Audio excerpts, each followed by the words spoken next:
All right, in our previous video, we demonstrated how you could manage software with a playbook. And one of the things we talked about is that it requires pseudo elevation, and we had to store the password there. So let me nano this real quick. And actually, I want to show you something. Actually, let me open it up, and then I'm going to show you something else. So I'm going to nano, I'm in my playbooks folder, software updates dot YAML.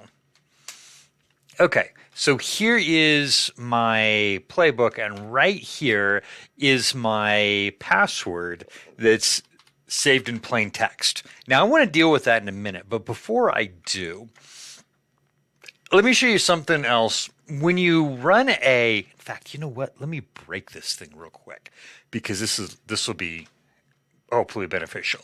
So I'm going to, let's do this, and this should break my YAML file. So I'm going to run, let me just do this, Ansible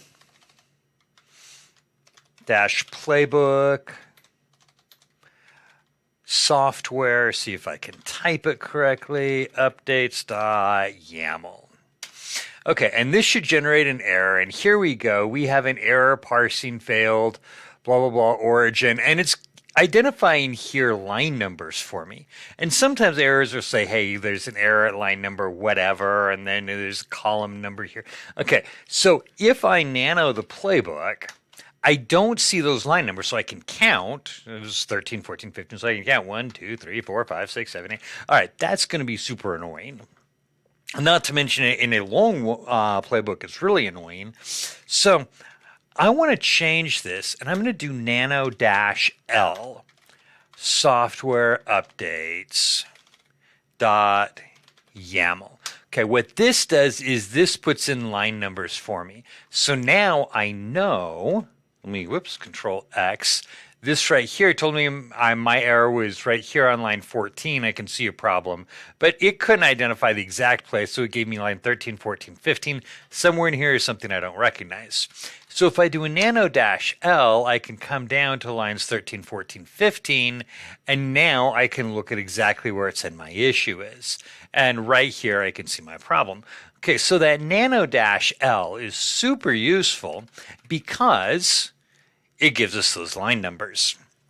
And that's what the L stands for. So this wasn't what I wanted to talk about primarily in this video. I want to talk about the Ansible Vault, but I thought this was going to be a useful tip for you guys to know about YAML-L. Okay, great. Now, let's talk about dealing with that plain text password. So in Ansible, I have something called the Ansible Vault. So I'm going to do Ansible -vault, and I'm going to do --help. And this is going to give me my Ansible help files. And right here, I want you to see this. These are our positional arguments. So I can create a new Vault encrypted file, decrypt a file, it'll save it as plain text, edit it, view it, encrypt it, encrypt a string, or rekey a Vault encrypted file. So I want to I have some files here already. So I'm going to do ls-la.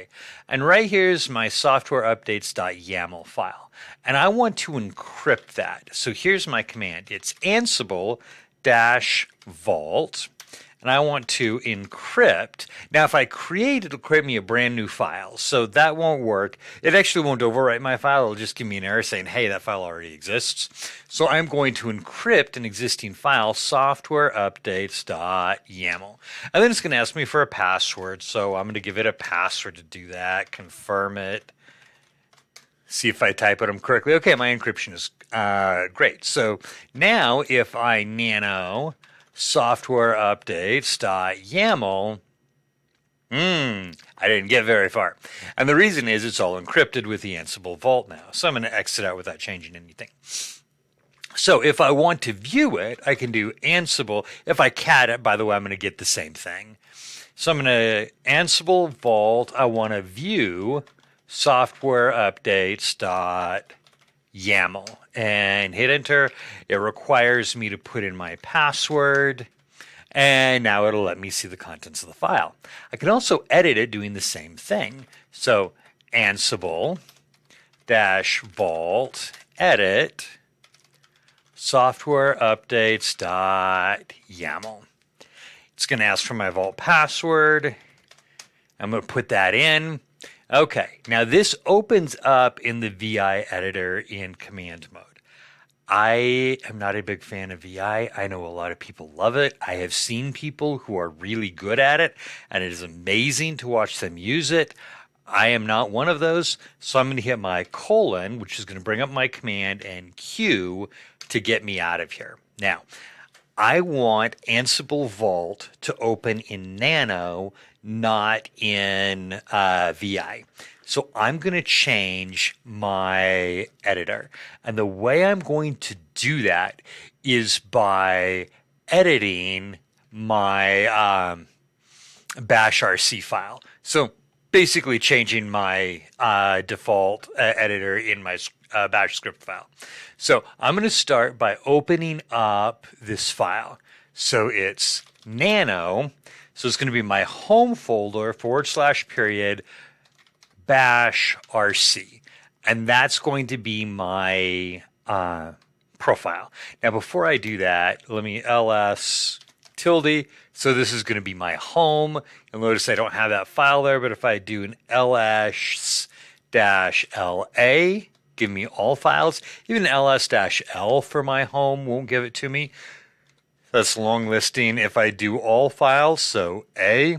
Now I'm going to see right here, here's my bash RC. This is my profile script, and it runs every time I open up my bash shell and sets the options for me. So let me edit that file. So let me clear the screen here. There we go. Nano tilde /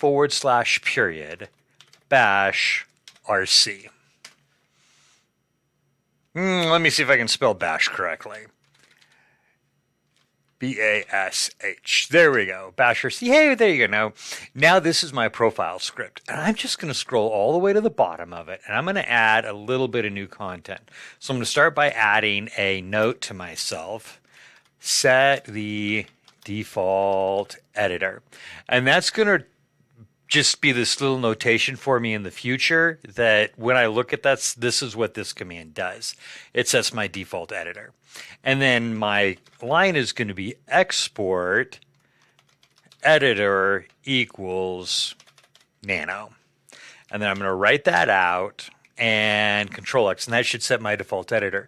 Now, if you remember, I just said that this only loads this profile script when we actually go to open up a new terminal window. So if I try to use it now, it doesn't take any effect. So I'm going to exit, and then I'm going to open up a new terminal window.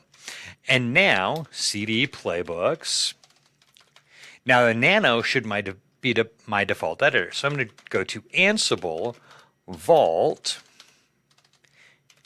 There we go. Vault, edit, software updates.yaml.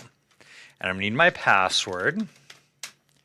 And now it opens up for me where I can edit it in Nano, which I am more comfortable working with.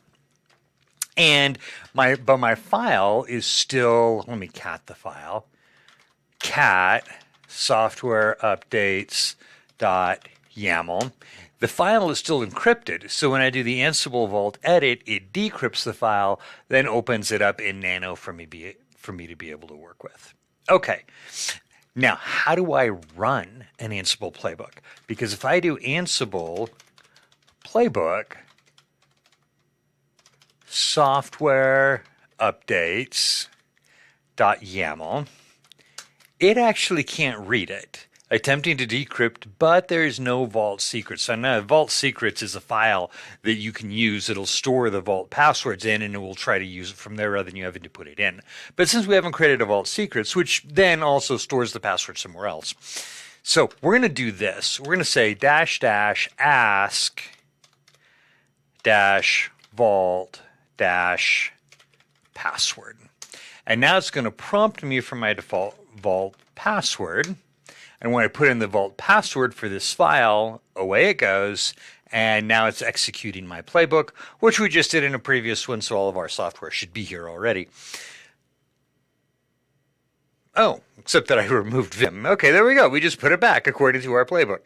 All right, there we are. We have used Ansible Vault to encrypt a playbook. Now, there's a couple of reasons that we would do this. One is we would encrypt the playbook in order to hide the password, which we talked about. We can also use it in order to hide the file itself so that people can't see the commands that we're using, or to keep people from being able to modify the file without that vault password. So there's several reasons for us to consider using it. Okay, there we go. Using the Ansible Vault to encrypt our playbooks.